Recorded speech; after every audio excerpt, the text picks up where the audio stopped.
उठ नारायण बैठ नारायण चल चना के खेत नारायण। मैं बोऊं तू सींच नारायण, मैं काटूं तू उठा नारायण। मैं पीसूं तू छान नारायण, मैं पोऊं तू खा नारायण। कोरा करवा शीतल पानी, उठो रे देव पी लो पानी। उठो देवा बैठो देवा, अंगुलियां चटकाओ देवा। जागो जागो भारद्वाज गोतियन के देवा।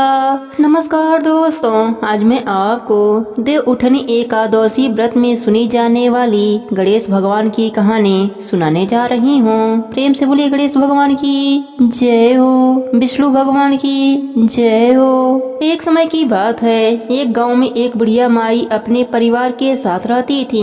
बुढ़िया माई विष्णु भगवान की परम भक्त थी।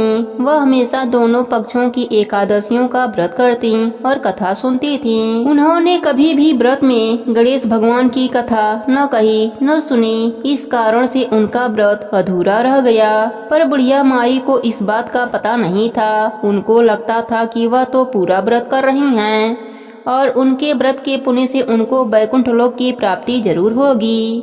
देखते ही देखते बुढ़िया माई की मृत्यु हो गई। उन्हें लेने यमलोक के दूत आए। वह देखकर घबरा गईं और बोलीं, मैंने जीवन भर विष्णु भगवान की भक्ति श्रद्धा भाव से किया, एकादशी का व्रत किया। मुझे तो लेने वैकुंठ लोक का विमान आएगा, मैं आपके साथ नहीं चलूंगी।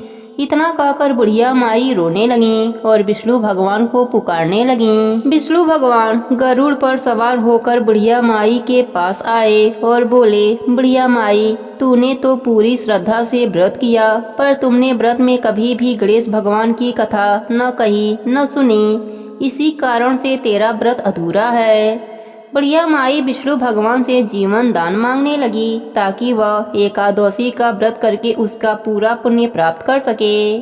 इस प्रकार बुढ़िया माई को विष्णु भगवान ने 2 साल के लिए फिर जीवित कर दिया। अब बुढ़िया माई जीवित होते ही गणेश भगवान का नित्य नियम करना चालू कर दिया। एकादशी का व्रत करती तो एकादशी व्रत की कथा सुनती और अंत में गणेश भगवान की कथा सुनने लगी। इस प्रकार से 2 साल में 4 11 बुढ़िया माई ने पूरा कर लिया। गणेश भगवान की कृपा से एकादशी व्रत का पूरा पुण्य बुढ़िया माई को प्राप्त हुआ। बुढ़िया माई की तपस्या से गणेश भगवान प्रसन्न हुए और बुढ़िया माई के सामने प्रकट होकर बोले, बुढ़िया माई, तुमने मेरे नित्य नियम के साथ ही व्रत में श्रद्धा पूर्वक कथा सुनी है, इसलिए मैं तुम पर अत्यंत प्रसन्न हूँ। मैं तुम्हें आशीर्वाद देता हूँ कि जब तक यह पृथ्वी रहेगी तब तक तुम्हारे इस तपस्या का गुणगान लोग करते रहेंगे। साथ ही एकादशी व्रत में तुम्हारी भक्ति की इस कथा को जो भी मनुष्य प्रेम पूर्वक सुनेगा उसको व्रत का संपूर्ण फल प्राप्त होगा।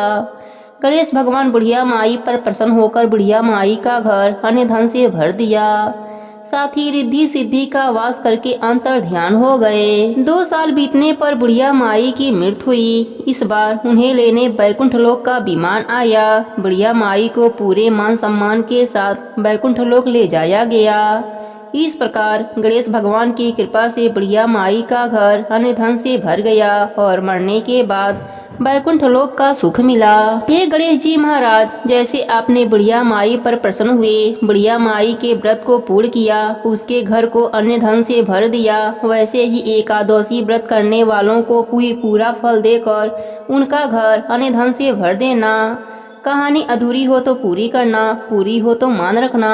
प्रेम से बोलिए गणेश भगवान की जय हो, विष्णु भगवान की जय हो, 11 माता की जय हो।